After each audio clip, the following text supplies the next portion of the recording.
Did you know that female snails can have babies without the help of the males? Because they have both male and female sexes in their body. It all starts during the mating season, when one snail follows the slime of another snail so they can reproduce together.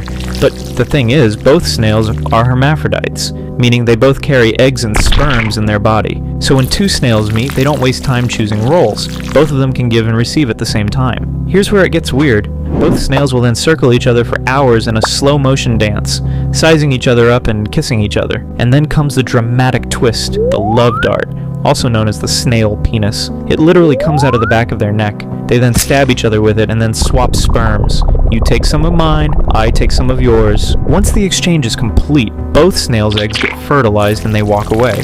In about 2 weeks, the snails lay hundreds of eggs underground. That means in just one encounter, the population can double. It's not just reproduction, it's a survival strategy that makes sure no snail ever misses the chance to pass on its genes.